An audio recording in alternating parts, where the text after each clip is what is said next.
But brand identity has so many layers that I think people underestimate.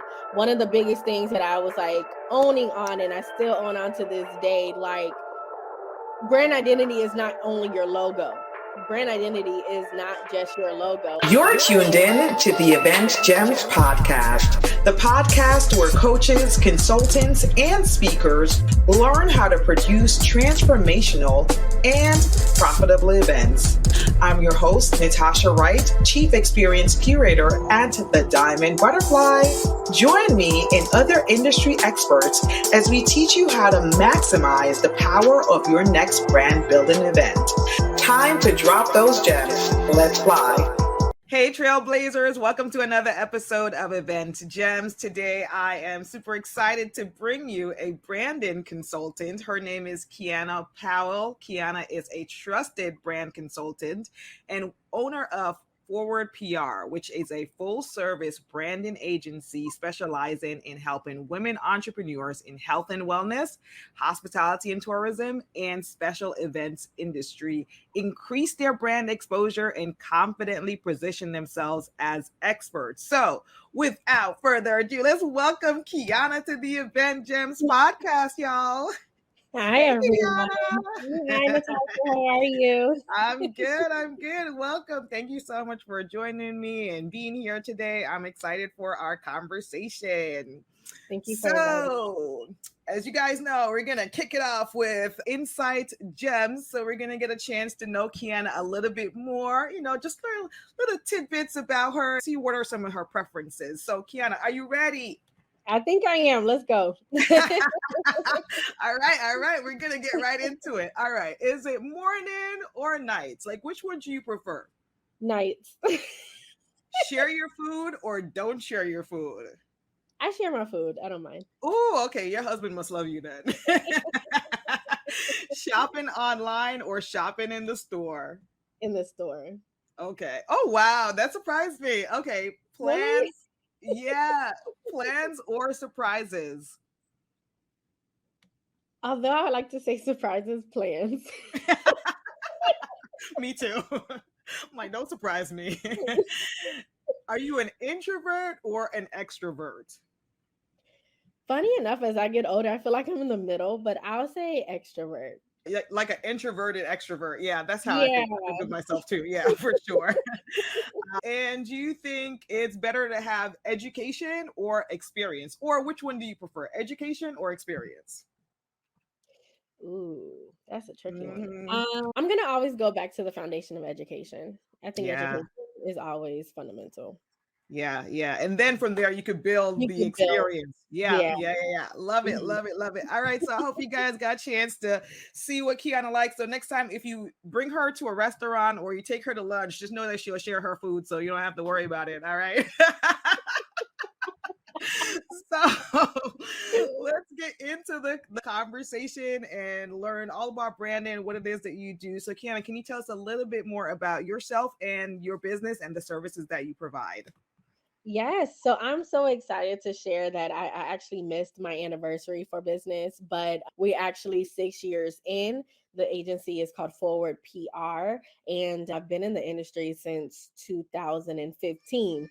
And thus far, I've been able to work with many industries, not just the ones that we named about hospitality and tourism, but also with different municipalities and government, lawyers, with banking, festivals. I've had that experience, but I also have to go back to the educational part, which I received my bachelor's in public relations from Florida A&M University in Tallahassee, Florida. So with the agency, which we started in 2017, I've been able to grow in so many areas, not just personally, but also professionally. And then now with the agency, we have grown where we have staff, which I pride myself on because our staff is comprised of phenomenal women. I make sure that I hire and give opportunities to women because I feel like sometimes we miss those opportunities because of life or, self-doubt, or just, sometimes it's male dominated. So for PR right now, we are specializing in helping entrepreneurs who are in the health and wellness, in hospitality, in the restaurant industry, and special events. We definitely did a pivot after the pandemic where we not only we're an agency that was doing face-to-face, business to business work, but we also are now a digital agency as well, where we are able to provide different workshops. We have different products, different workbooks. So it's been a great adventure thus far in these 6 years in business. I love it. I love it. Yeah. So congratulations on your business anniversary. I felt like I had a business milestone and anniversary. Well, not I felt like I did have a business milestone or anniversary in December. And I had all intention of doing something, you know? Something, right? Something Yeah. on Instagram. Congratulations to you though, but Yes. it Thank didn't you. happen.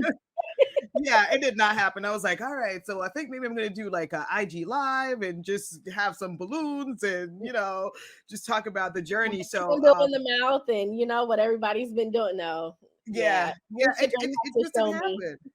I was just like, congratulations to me. Yes, congratulations. We're celebrating right now, you guys. We have a party Exactly. going on. Yeah. So I celebrated. This was, and I didn't even realize this. Like in my mind, I kept thinking, oh, this was my third year. December of 2022 was my second year. Well, third, yeah, year as a full-time business owner. And so, I went through the whole pandemic and Yes. everything, especially being in events. And so I really wanted to do something to celebrate myself, celebrate my business and my journey. But yeah, so yeah, I get it, girl. But We congratulations went on through six it. year going Thank you. strong. Yeah, Yes. yeah, I love it.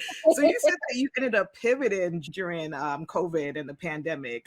Yeah. Like a lot of us, we had to pivot in some way.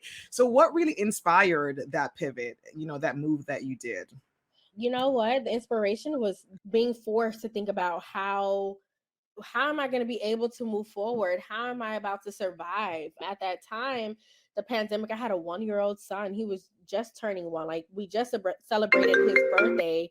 And then a couple of weeks later, that's when we discovered that the pandemic was happening. So the inspiration was just kind of survival. But I'm so thankful for it because in all honesty, I went back to my passion. I went back to something that I Mm, truly wanted to go and do 100%. And mhm. I didn't do it because financially, events were paying the money or different industries was paying the money. And when everything stopped, and Natasha, I think we have this in common. My fourth event called me. That was the fourth client. They were like, Yeah, it's canceled. We don't know when it's coming back. And exactly. I Mm-hmm. was like, wait, because my year was already set. Mm-hmm. Mm-hmm. So from a festival, from a community, another community festival, to a workshop, and to empowerment breakfast, all of those being canceled, I'm getting phone call after phone call after phone call. What do I do? So going back to the inspiration, when I sat down, I had to go to my parents' house and I just sat on their couch and I was just like, okay, what can I do? Because I needed to focus. And I was like, branding. That is your passion, no matter Yeah. what you do. Because prior to the shift, which I don't think I was very clear about that, the pivot in my business was I was 100% PR. That's my Okay. background. I was 100% publicity, getting event promotion and event marketing. So no matter what I was doing in event marketing, I always had to go back to the client to be like, what's going on with the branding? What's going on with your logo? What's going on? So, I was always digging deep in that area when I was supposed to just make sure there's But you're like, wait a minute, these things all work together. it's not going and it's not helping me be great. And Yeah. so when everything stopped, I'm like, I'm going back to this and I'm going to go 100%. And when I made that pivot, that was what my business needed. I made the most money from that pivot Mm, and thus far. And it went back to passion, because I mhm. think sometimes we get caught up in the paycheck when it's like, you know what, I really don't like this, or I really don't want to work with this person, but they're paying the bills. And you can hear all of these empowerment summits. They tell you don't get stuck on the paycheck. It's okay. But at the end of the day, when bills are getting paid, you just got to do what you got to do sometimes. And Facts. so when the Mhm, pandemic hit, it was like, okay, well, you have nothing. You have nothing. Okay. mhm. Invoices are not getting paid next month. So what are you about to do? And going back to the passion and the educational part, because you learn that in PR, I was able to help so many people. It was just beautiful. Like I could cry. And I'm thankful that I did that pivot because I'm satisfied right now. I'm more than satisfied right now.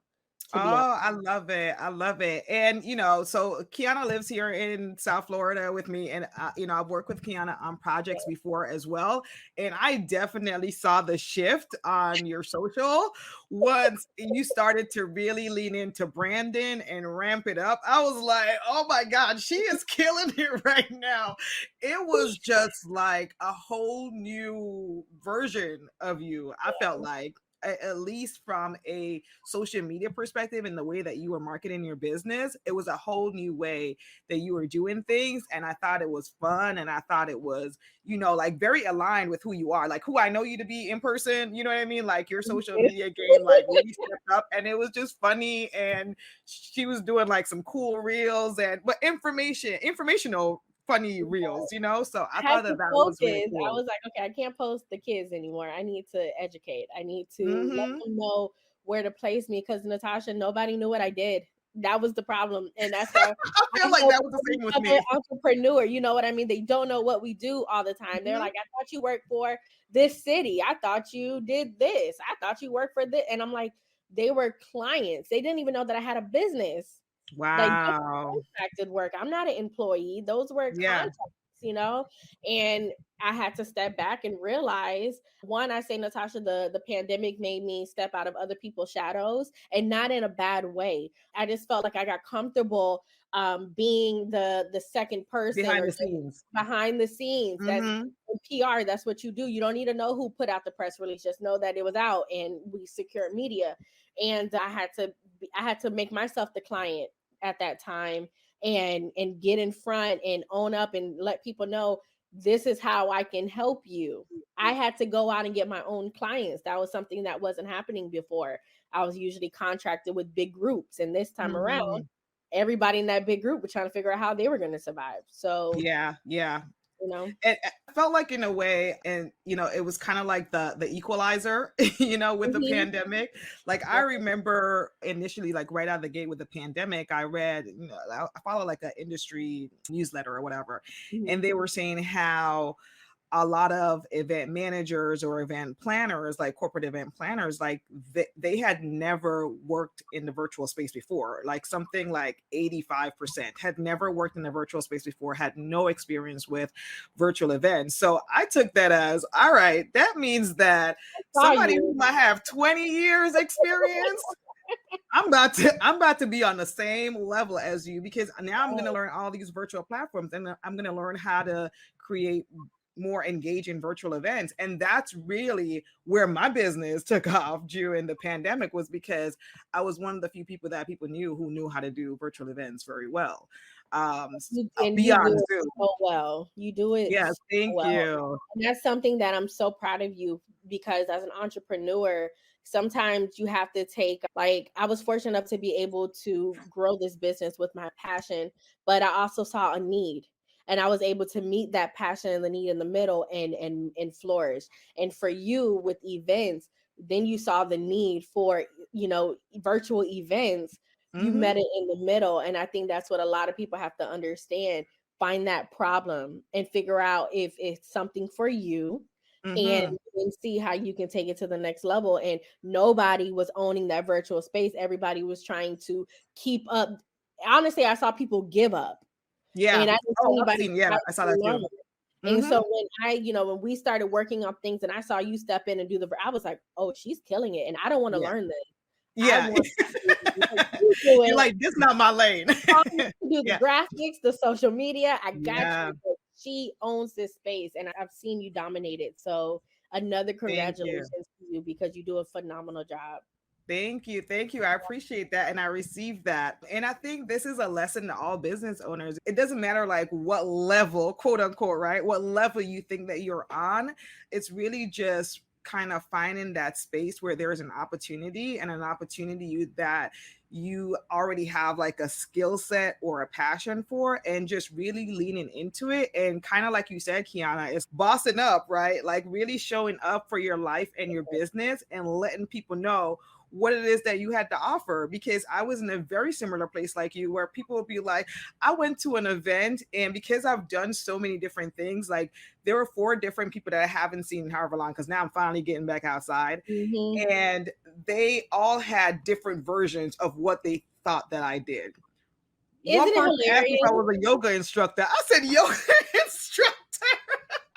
See, it's so funny. Like, I think you Yeah. should do an episode on that. Like, what do you think I do? Because it would not be close. Like, I would give $1,000 to those if you can.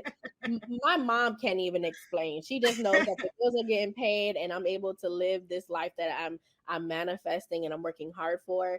But even my friends can't even tell me what I do, and I've been explaining, but you got to speak up and be It's true. consistent. It's true. Yeah, my mom says I have a computer job, so See, like, she if you still ask doesn't my understand son, what I do. if you ask my son and my like, he's on the phone, his grandparents are like, what is mom doing? She's on the phone. Exactly. Or she's on a call, and that is that. Like, That's about it. That's that's the it. extent. She's on the phone all day. Yeah, so I think that that's so important though. Like what you said is like really letting people know what you do and really kind of owning the lane of what it is that you do. And like I said, when you did that pivot, like it was such a like you leaning into your passion, and then you pivot for your business, and it was authentic, right? And so I really want to talk about like how can business owners be able to have or find their authentic voice and share that, on social, because I felt like you did that really, really well. The first thing that I make sure that I let all my clients know when they're trying to find their voice in their industry, and to ignore the whole saturated word when people like to tag that with their industry, is to make sure they break down their pillars. You should have 3 pillars, 3 categories that you want to own. What space do you want to own? What space do you want people to put you in, right? So, you're saying that people thought that you were a yoga instructor. Could have been from one post of you trying to do some self-care, and you went to yoga. And it was legit. Like that was probably the first or second time I've ever did yoga in my life, and I did You see, one post showing my yoga post, you and she was like, "Oh, I thought that's you were how a yoga people instructor." take things, and from there you could have been the yoga expert. They could have been a call and been like, "I know Natasha, she's a yoga instructor." And you're like, "That's not what I do." And you Right. see, but it's the things of like what you put out there. And so I know for myself, when it was time to pivot, I was like, what am I going to teach them? What are the services and products that I want to put out there that I want them to be like, Kiana's the person, because they weren't doing that before. And so when you have your pillars, which could be, for myself, it's, making sure that your brand identity is together. So how does your logo look? How do your colors look? Are you being consistent? And then the next one, that was my educational piece. My first one was education. The second one was being relatable. As a consultant, people choose not always based off of your services and what you can do, but can they connect with you? Are you speaking to them the way that they like to be spoken to? So I had to make sure my personality, my tone was together. So that's when I was being relatable, showing them about motherhood, showing them how I was trying to balance motherhood and being an entrepreneur. So that was now attracting the demographic of those who felt like they weren't able to do it. They didn't have enough time, or they needed more time, or this is a side hustle. I was helping them see that I am an everyday person, but I am helping you do this because I'm accomplishing it myself. And then the third, so I have my educational, then I was being relatable with me being personable of like, my motherhood. But then my third pillar was making sure that I was just promoting what my business does, like just being in my entrepreneur bag. And that is totally different than the motherhood and the entrepreneur, because I'm probably showing you, pictures of me with my son or pictures of us in meetings. But me being an entrepreneur, I'm actually showing you what it takes to be successful. How can you grow your business? I'm not just talking about branding. I'm just getting in all business related tips that I can also help you. So those 3 areas, I would want people to always have a conversation about me in, and, be consistent in it. So like for you, like I said, for that one picture of you being in yoga, if you would have consistently shown that you were going to yoga, that was now going to be a part of your brand. And Mm-hmm. people were now going to only think of you not only as whatever else you would post, but she takes care of herself, she's fit, yoga, and now the opportunities come. And that's what happens with the pillars. It allows those opportunities to come because now people know where to put you. I think that that's so good because it's not, because what I hear you saying is not only about like the content, right? The information, like the thing that you're skilled at, or the service that you provide, but also just showing that you're a whole person, right? Like a real person. So, you know, you show different facets of you being a mom, and sometimes you'll post on your story, you're like, look, I need a break right now, you know? And so I think that a lot of moms can relate to your story and your lifestyle. So I think that I love that. I really need to get a little bit better at that, because I'll just pop up a flyer on my story. I'll pop up some information and I'm out, you know. And you remember Maybe if in the I go out and pandemic, I in the post beginning, something. it was all about aesthetics. It was all about like how, and that's why you saw my colors. And now they're Yeah. just like, put it up, just put it up Yeah. and figure it out. And social media has changed a lot. So you still need, to educate yourself. And like I said, I'm always trying to educate myself and learn new things. Every month is something, every week is something new. But Mm-hmm. definitely just putting yourself in that place to grow and to be uncomfortable. Yeah. So I hear education, relatability, just kind of showing who you are as a full person. And then the last one is actually like promoting your business. Mhm. So it's not just you putting out content that is educating people, but you also got to let people know, like, these are the services that I have to offer. So when you're ready, if you're ready, like, come on over here. Right. Yeah. It's not just a freebie all the time, but Yeah. when Yeah. Yeah. freebie is Yeah. to move you over here to Yeah. Yeah. yeah. Ask for the sale. I love that. Okay. Okay. So let's talk about what is a brand identity? Because you were talking about, like, you know, that is included within your pillar. Mhm. And I recently did a rebrand, and I could just say, like, how much easier it was for me to not only brand things that I'm doing on social, but you know, like really kind of hone in and identify like the voice that I want to speak Right. through my brand. So I feel like, in my limited understanding, that's brand identity, but can you explain that a little bit more so people can understand that?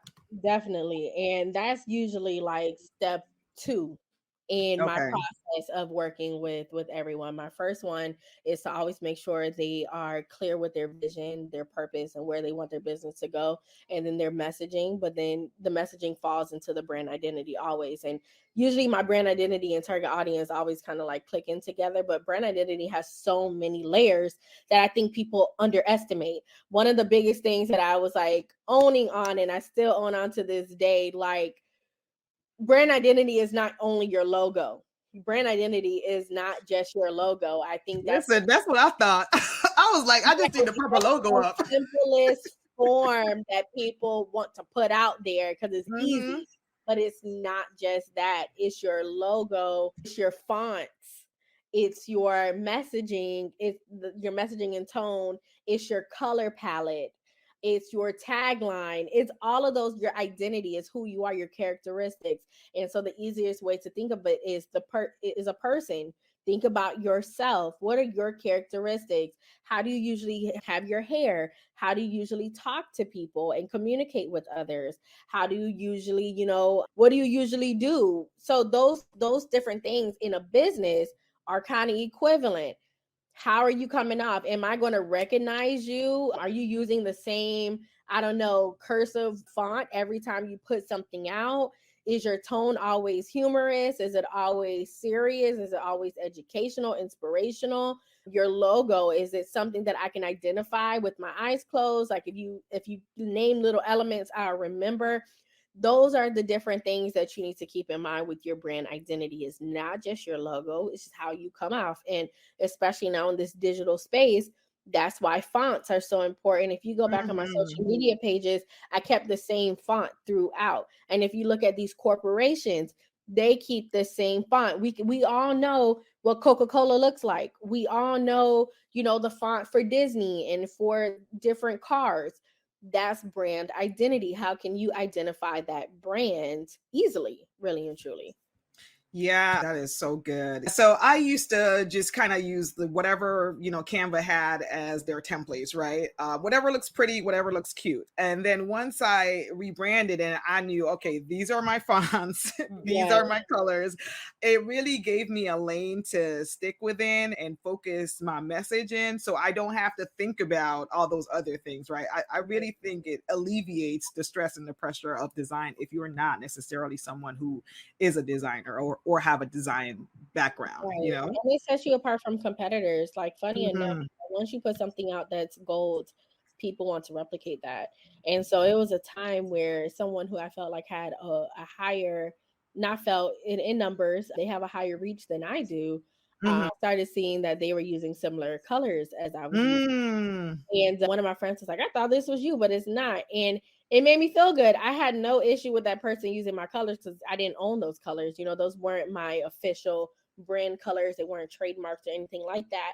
But it was great to know that she thought of me first. Mhm. And that was a hindrance for that person because you're putting stuff out there that they're thinking that I did because they have been seeing my colors consistently on social media.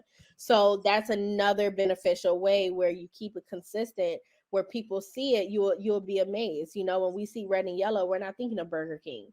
So you Mhm. want to have that as your business, no matter if you're selling out of your house, you're selling out of your car, you're selling something in a Ziploc bag. Be proud of what you have to be consistent with it.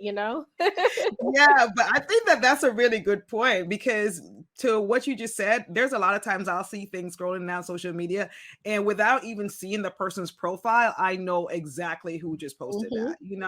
And I Yeah. think that that's pretty cool. Like without even like just that quick unconscious or Yeah. subconscious Mhm. association, goes a long way, especially when you start really thinking about how you feel about that person. Because there's somebody that you don't like, all of a sudden you see, you're like, oh God, maybe Yeah, I need to unfollow. Here they go again. You know what I mean?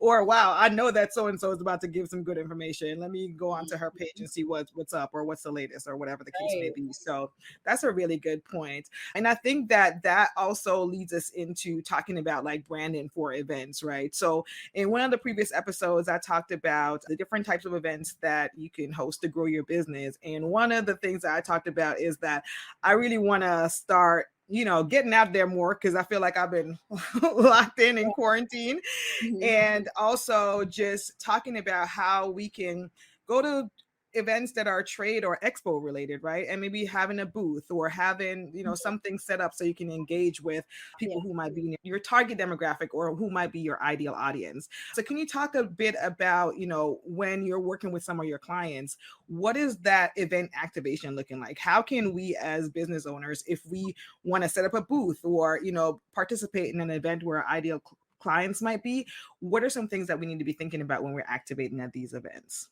Great question. I actually did out of town activation my first time out of town with a client. And I was nervous because I've done activations locally, but going Mhm. out of town to somewhere where we were new to that market, it was like, wait, if I forget something, I can't just go to my printer. Um, Yes. So the common questions, the things that I was checking off my box that I would also recommend to anyone who is participating in a pop-up or, as a vendor, my first question is this going to benefit you? Because no matter if the opportunity is free or paid, are you wasting your time? You can't get that back, right? And then also, is this going to make you feel fulfilled afterwards? And feeling fulfilled doesn't mean that you sold out or you made a sale, but you feel like you're in the right place. And so, am I supposed to be here? And I know that's like a tricky question, but it's not. Look at and don't be afraid to ask these questions before you put that money down or you fill out that application. Who's going to be there? What's the numbers for attendance usually? Who else is going to be there? Because some events don't have integrity where they let you know, hey, it's going to be two or three other people with the same type of product or your Oh, I same. hate that. Mhm. I know with myself and when I'm working with others, we are very specific with one of each. And if it's two, then it has to be something different in the product line that you're selling but you need to ask those questions, because nothing's like spending all that money to prepare to get there, and then you realize that you're competing with 5 other people. How does that look like? What does that look like? So is it going to be beneficial to you? The second thing is, how can you stand out? You need to automatically think that everybody else is going to be better, and how can you, one up them? So what is your Ooh, take? that's a good point. That's a gem right Yeah, there. like just be Yeah, competitive. it flips Be a competitive. switch for Yeah, sure. Yeah. Like, be nah, I'm not gonna come here competitive. looking basic. I'm not. I'm not. What can I do to be different? Mm, If they don't know me, this is a new group, a new area. What can I do? And we've done things where we've set up the table, we've had different graphics, we had a TV. I have some people who order couches and make a lounge in their area, depending on what food, or I mean, what type of industry they're in. But how can you one up and make a great customer experience? Because it's one thing to get somebody to your tent or to your table, but what happens once they get there? And so the third thing is, who is going to be your dream team at this event?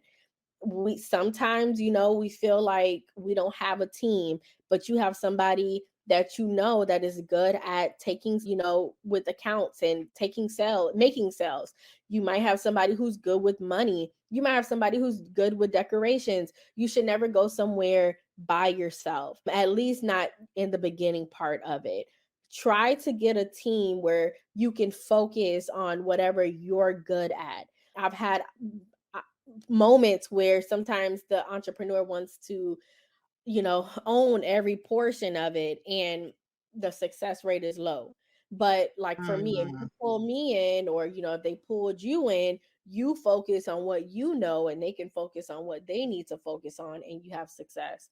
And I think I'm on the fourth one. The fourth tip I would have is to have fun, but also think about what's the impression that you're going to leave, and also how can they stay in communication with you. A lot of times we forget that last part because we've been preparing to get to the location, that we forget about the customer experience afterwards. So do you have your business cards? How can they connect with you? Do they know how to connect with you later? Do you have something to give them? How does your bags look, that they can know to come to find you? I've been to places where I bought something and I didn't receive anything else, and I forgot who they were because the label messed up or something. Wow. So Mhm. think about that, so you can have that. Take pictures, and also take pictures and document that experience for next time. Yeah, I love that because I used to do a style and beauty expo, and one of the things that we had to start doing trainings for our vendors Mm-hmm. because we would realize that a lot of times like either they would just kind of sit back and not engage with the customers that are there or potential customers that were there, and then they would say, I didn't make a sale. But I'm like, listen, somebody might walk by and they know that you have something to sell and they might not necessarily want that. But if you talk to them and probably educated them on whatever it is that you have to offer, they might be more likely to buy. Or I would see people, they didn't make a sale. And so they started packing up early. And then towards the end of the event, when everybody is done with doing everything they're doing, that's when now they're going around to the tables and, really start stacking up. And I Mm-hmm. always used to say, stay until the end. So that's also like a really good tip in addition to what you talked about, Kiana. And the other part that you just talked about that I think is so important is get a way to get people's information so that, or at least give them your information. So that I think is a really important point. Let's talk about how do we even measure success? Let's say, for example, for me, I'm a service provider. So I Mm-hmm. go to one of these expos or I go to one of these events. I'm probably not necessarily, or maybe I might. I'm not selling a product. So it's not something that might be immediate. But if I did some of the things that you talked about, like I'm making sure that my area is set up, I'm thinking in my mind, like, what can I do that's different? How can I create an amazing experience for people who might want to experience my brand and what my company has to offer? How are some ways that we can measure the success of everything that we're doing? I think the best thing to do is set goals prior to getting to that event. Okay. You need to set goals on how many emails or phone numbers you want to receive, how many people you want to talk to, how many people you want to get to the table, because you kind of know a ratio of like, almost like when you do virtual events, right? We always say Mhm. whatever that number is, 50% or 40% will actually attend, right? So we already put our numbers in of, okay, if we want 50 people to come, we need to aim to like to get 150 people to register or something like that if it's a free event. But setting your goals, because when you go in there blindly, you're kind of just winging it. You're just like, oh, maybe if you and your team, you set a goal with everybody, like, listen, you probably did a reward system. Like, if you are able to close 5 or 6 people today, this is what you get from each seller. This is what you do. Just, Oh, that's a good idea. I like love setting that. goals, Yeah. different initiatives for your team. But I think it's just the goals, because if like for you as a service provider, Mhm. if you were a vendor, you don't have a physical product like everyone else. But if you were able to get at least 50, if it's a small event, 50 people to sign up for a freebie, Mhm. or write down their email, their contact Yeah. list, at least it's up to you now to close that deal, to build that relationship with them. Or you True. might go, I want to gain 100 new followers from this event, because that's simpler. You know what I mean? To just Mhm. have a QR code and have somebody follow you. Now you've grown where you got to keep them as followers. How are Yeah. you going Yeah. to do that? And so you might not make that sale that day, but you might make that sale that night. You might make that sale in 2 hours after they leave your table. You just have to be, optimistic of that, because like you said, and I'm happy you brought up the point of view of being the host of the event, because as I spoke on, I'm only thinking about as the vendor, but as the host of the event, you want to make sure that everybody is successful. You want to Exactly. make sure everybody is good. So just to know that, okay, this is what I'm going in with, and this is what I want to accomplish. I think the goals, the initiative, and just, being optimistic, I think that can help you measure your success, because you're the only one that can set that. Yeah, I think that that's so good. And you might pay for the booth or you pay to be a part of the event. But if you know that you met your goal, then, like you said, it's kind of up to you now to do what you need to do those follow ups, keep nurturing those contacts for you to eventually make the sale. It might not be something that is right away or immediate, but it's about, well, what is your follow up game like? Like, that's what I hear Right. you saying. Right. What Like is your follow your up game measurement like? might be what Yeah. what are my sales after this event in this week? Yeah. In this week Yeah. after leaving here, did I accomplish? Because this, people, like how you Yeah. said, people come to the very end to start Mhm. purchasing. People get in their car and purchase, because if it's someone like me who has kids, I might have all intentions to purchase your product and I forget. But what happens when I leave your booth and I get in the car? Hopefully, I'm following you on Instagram. Hopefully, I have a business card or a pamphlet or something that I can go Mhm. back to purchase that, because I wasn't able to do it at that moment at that table. I love it. I love it. I love it. Thank you so much, Kiana, for being here with us today. So, the final question before we close out, you could just leave us with one last gem. It could be something that we haven't spoken about today, or something that is action oriented related to life or your business, or anything that you want to leave people with today. Ooh, a gem that I would like to leave with you all. I think I would like to leave with saying that if you want it, you can get it. And it might sound cliche, but your wants is already there. You just need to like believe in yourself to do it.